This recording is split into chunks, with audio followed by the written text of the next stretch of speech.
حضرت لقمان کا بیٹا جب تجارت کے لیے جانے لگا تو وہ حضرت لقمان کی خدمت میں حاضر ہوا۔ تب لقمان کے کہنے لگے، اے بیٹا، جب جاؤ گے راہ میں ایک میدان پاؤ گے۔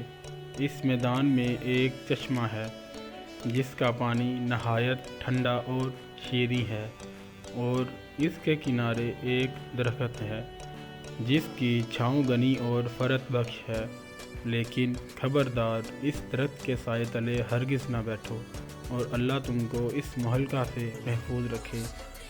اور وہاں تم کو ایک شخص بوڑھا ضعیف تم کو ملے گا، پھر جیسا وہ تم کو کہے اس کی بات لازمی مانیو۔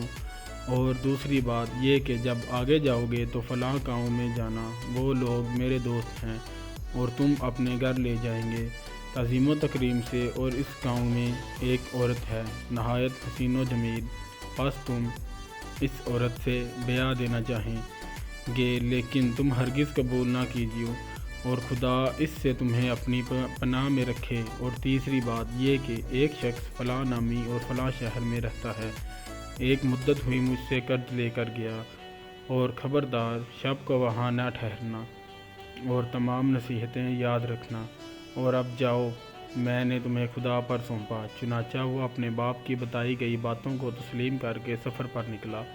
جب میدان مقصورہ میں پہنچا، جس کے بارے میں اس کے والد نے بتایا تھا کہ اس کے کنارے ایک چشمہ پانی کا پایا، اس کا پانی نہایت شیریں شفاف، اور اس چشمے کے کنارے ایک درخت پایا جس کے سائے تلے ایک شخص بزرگ کامل بیٹھا ہوا تھا، مارے گرمی اور پیاس کے چاہتا تھا کہ اس چشمہ سے پانی پی لے اور اس درخت کے سائے تلے دم بھر کے لیے آرام کرے، لیکن اسی وقت اسے اپنے باپ کی گئی نصیحت یاد آئی تو وہاں سے قدم آگے بڑھانے لگا۔ تب اس بزرگ نے، اے لڑکے، کہاں جاؤ گے ایسی دھوپ میں، اور سخت گرمی پڑ رہی ہے، بس اس چشمہ کا ٹھنڈا پانی پیو اور ذرا چھاؤں کے تلے دم لے لو، میرے پاس آ کر بیٹھو۔ لڑکا بولا، ہرگز نہیں بیٹھوں گا، کہ میرے باپ نے مجھے منع کیا ہے اس درخت کے سائے میں بیٹھنے کے لیے۔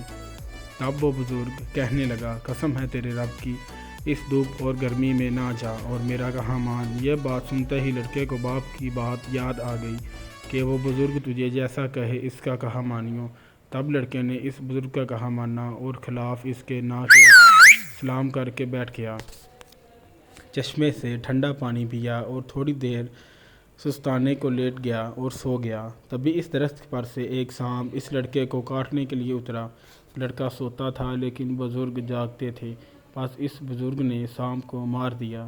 جب لڑکا اٹھا تو دیکھا کہ ایک سانپ مرا پڑا ہے بغیر سر کے، پس بزرگ سے حال حقیقت معلوم کر کے معتجب ہوا اور باپ کی پہلی نصیحت کا راز جانا۔ بعد اس کے لڑکا وہاں سے اٹھا، اپنا اسباب سفر باندھا اور اس بزرگ کو سلام کر کے جانے کی اجازت طلب کی۔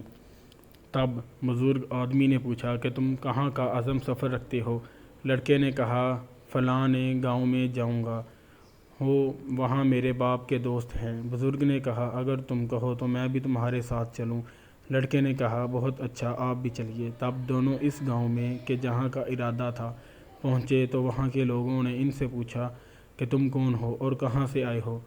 تب لڑکے نے کہا، میں لقمان حکیم کا بیٹا ہوں اور یہاں تجارت کی غرض سے آیا ہوں۔ تب گاؤں کے لوگ انہیں نہایت تعظیم و تکریم سے اپنے گھر لے آئے اور انہیں کھانا کھلایا اور ہر روز مہمانداری کرنے لگے۔ تب ایک دن کہنے لگے، اے لڑکے، ہماری قوم میں ایک نہایت خوبصورت، نیک بخت، مالدار اور حسب و نسب میں درست ہے، ہم چاہتے ہیں کہ تم اس سے نکاح کر دو کہ یہ تمہارے واسطے اچھی ہوگی کہ مال و دولت خوب ہاتھ لگے گی۔ تب لڑکے نے کہا، میرے باپ نے اس سے منع کیا ہے کہ سفر میں اگر کسی امر کے پابند نہ ہونا اور نہ نقصان اور تکلیف اٹھاؤ گے۔ تب اس بزرگ نے جو ساتھ تھا کہنے لگا کہ جب یہاں کے سبھی رئیس آرزومند ہیں اور اس کی گواہی دیتے ہیں، اور یہ بھی کہ وہ حسین و مالدار ہے، تو شادی کرنے میں کوئی مضائقہ نہیں اور کوئی اندیشہ نہ کر۔ تب لڑکے کو باپ کی نصیحت یاد آئی کہ وہ بزرگ جو بھی کہیں اس بات پر عمل کرنا۔ تب پسر سلیمان نے اپنے مصاحب یار کے کہنے سے اس عورت مالدار سے نکاح کر لیا۔ تب ایک شخص اس قوم کا لڑکے کے پاس آیا اور کہنے لگا کہ میں حضرت لقمان کی بہت عظیم و تکریم کرتا ہوں اور اس سبب سے تمہارا بھی خیر خواہ ہوں۔ تم نے ناحق اس عورت سے نکاح کیا، وہ بڑی بری ہے اور قبل تم، پس اب تم کو بھی مار ڈالے گی، سو اگر تم بلا چاہتے ہو تو کسی حیلے بہانے سے یہاں سے نکل جاؤ۔ تب لڑکا اس شخص کی باتیں سن کر ڈرا اور پچھتانے اور مغموم ہوا۔ چنانچہ جب لڑکے کے مصاحب نے اسے رنجیدہ دیکھا تو پوچھا کہ تم کس بات کا اندیشہ کرتے ہو؟ کیا سبب ہے جو میں تمہیں پریشان دیکھتا ہوں؟ تب لڑکے نے کہا، میں نے سنا ہے کہ میری بیوی کہ جس سے میں نے یہاں نکاح کیا ہے، مجھ سے پہلے 9 شوہروں کو پہلی خلوت شب زفاف میں مار ڈالا ہے۔ ڈرتا ہوں کہ شاید مجھے بھی نہ مار ڈالے، اور شاید اسی بات کے سبب سے میرے باپ نے مجھے اس نکاح سے منع کیا تھا۔ تب اس بزرگ نے کہا، کچھ اندیشہ نہ کرو اور خاطر جمع رکھو، میں تمہیں ایک حکمت بتا دیتا ہوں، اس کو کیجیے۔ وہ یہ کہ جب شب کو تمہاری بیوی تمہارے پاس خلوت میں آئے تو کسی بہانے سے اسے وہاں چھوڑ کر میرے پاس آئیو، تب ہم اس کی تدبیر اور علاج کریں گے۔ غرض جب اس کی بیوی شب کو اس کے پاس آئی تب اس نے بہانے سے کہا کہ تم یہاں بیٹھو، میں ذرا آیا۔ بیوی نے پوچھا، کہاں جاتے ہو؟ لڑکے نے کہا کہ قضائے حاجت کو جاتا ہوں، تم تب تک یہاں انتظار کرو، اور اس کے علاوہ بھی ایک کام ہے، وہ آن کے بتلاتا ہوں۔ تب لڑکا وہاں سے نکلا اور سیدھا اس بزرگ کے پاس پہنچا۔ تب اس نے ایک آتشد انکاروں سے بڑا ہوا دیا۔ جب لڑکا آتشدان لے آیا تو بزرگ نے اس میں سر سام کا جو درخت کے نیچے سے کاٹ کر لایا تھا، اس کو اس آتشدان میں رکھ دیا، اور آتشدان لڑکے کے حوالے کیا اور کہا، اس سے لے جاؤ اور اپنی بیوی سے کہو کہ برہنہ ہو کر اس آتشدان پر خود کو سینکو اور بعد میں اس آتشدان کو دوبارہ۔ تب لڑکا وہاں سے گیا اور جیسا اس بزرگ نے کہا تھا اپنی بیوی کو کہا، اور بعد اس کے سینکنے کے آتشدان واپس لے گیا۔ تب اس بزرگ نے دیکھا کہ 2 سام سے اس انگیٹھی میں جل رہے ہیں۔ تب بزرگ نے کہا، اب جاؤ اور بے خبر ہو کر کہ جس کا ڈر تھا 100 سام اس انگیٹھی میں جل رہا ہے، بس اسی سبب سے پہلے شوہر اس کے مارے جاتے تھے۔ چنانچہ پسر لقمان تمام شب اپنی بیوی کے پاس رہا اور فجر کو باسلامت خلوت سرا سے باہر آیا، اور اہل قریہ تمام ماجرا سن کر معتجب ہوئے، اور پسر لقمان کے بچ جانے سے خوشی بھی ہوئی۔ بعد اس کے پسر لقمان نے ارادہ کیا کہ اپنے باپ کے قرض دار کے پاس جا کر قرض وصول کرے۔ تب اس بزرگ کے کہا کہ فلاں گاؤں میں ایک شخص کے پاس میرے باپ کا پیسہ ہے، سوچتا ہوں جا کر اس سے وصول کروں۔ تب اس پیر بزرگ نے کہا، میں بھی تمہارے ساتھ چلوں گا۔ تب دونوں آدمی اس شخص کے پاس گئے، وہاں کے لوگوں سے اس کے بارے میں پوچھا تو لوگوں نے کہا کہ وہ شخص تو بڑا فسادی اور دغا باز ہے، بس تم ناحق یہاں اپنی جان گنوانے کے واسطے آ گئے، سو تمہارے حق میں بہتر ہے یہاں سے چلے جاؤ۔ اور وہ دغا باز آدمی کسی کا روپیہ لے کر واپس نہیں کرتا۔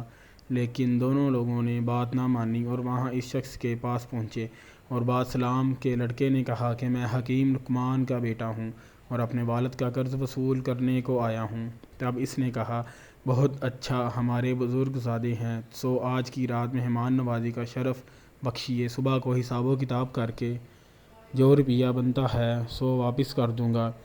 لڑکے نے کہا، میرے باپ کا حکم نہیں کہ شب کو یہاں ٹھہروں۔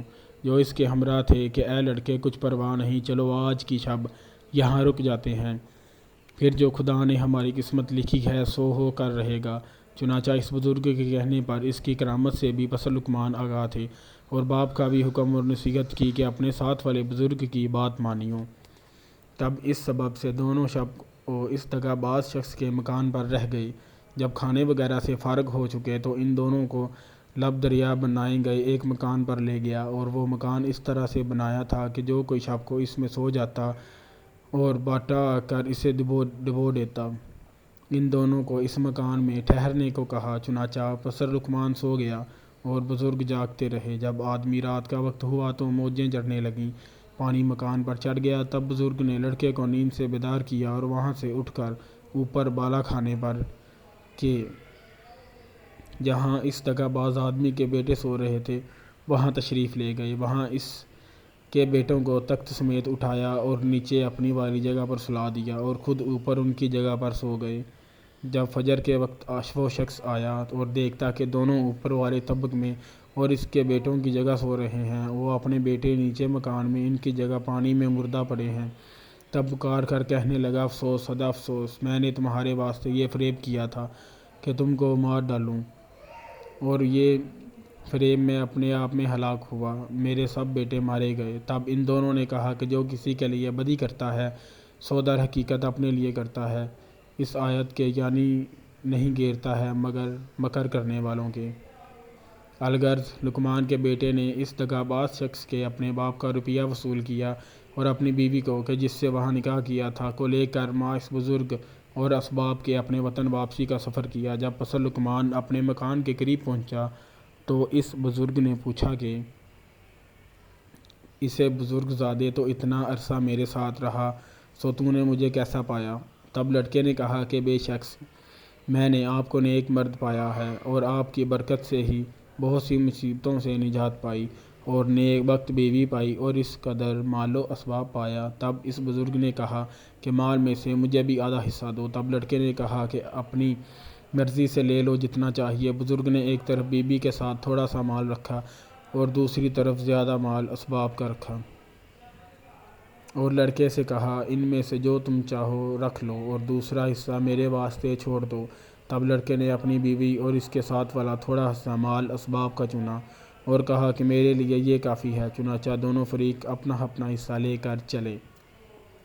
تھوڑی دیر دور گئے کہ بزرگ نے لڑکے کو آواز دے کر روکا اور اس سے پوچھا کہ اے پسر لقمان، تو کس سبب سے مجھے زیادہ حصہ مال کا دیا جاتا ہے؟ کہیں اس کا سبب یہ تو نہیں کہ تو نے جو کرامتیں مجھ سے دیکھی ہیں ان کی وجہ سے مجھ سے خوف زدہ ہو کر زیادہ مال دیے جاتے ہو؟ لڑکے نے کہا کہ ایسا بالکل نہیں، بلکہ یہ تو اس سبب سے ہے کہ میں نے آپ کی برکت سے جو نفع اٹھایا اور جو مصیبتوں اور مشکلوں میں سو اس کے سبب خوش ہو کر آپ کو یہ سب اپنی خوشی اور مرضی سے دیے جاتا ہوں۔ تب بزرگ نے کہا اے لڑکے، تمہاری نیک نیتی اور اعلیٰ ظرفی اخلاقی سے میں بہت خوش ہوں اور یہ سب مال اسباب بھی تم ہی لیتے جاؤ، بھلا ہمارا اس دنیاوی مال و اسباب سے کیا کام؟ اور غرض ہوئی۔ لڑکے نے پوچھا کہ آپ کون ہو اور کس سبب سے میرے ساتھ رہے؟ بزرگ نے کہا کہ میں اللہ کا بھیجا ہوا ایک فرشتہ ہوں اور تمہارے باپ کی دعا کے سبب اللہ نے مجھے تمہاری حفاظت و نگہبانی کے واسطے مقرر کیا تھا اور تم کو تمہارے باپ کا روپیہ دلایا اور راہ بتلائی تم کو، اور ہمارا ذمہ تو لوگوں کے ساتھ بھلائی اور مہربانی کرنا ہی ہے اللہ کے حکم سے۔ بس اب تم سے رخصت ہوتا ہوں اور تم بھی اپنے گھر کو جاؤ۔ تب لڑکا سب مال و اسباب اور اپنی بیوی کو لے کر گھر آیا اور تمام احوال راستے کا اپنے باپ سے بیان کیا۔ حضرت لقمان نے بھی اللہ کا شکر ادا کیا۔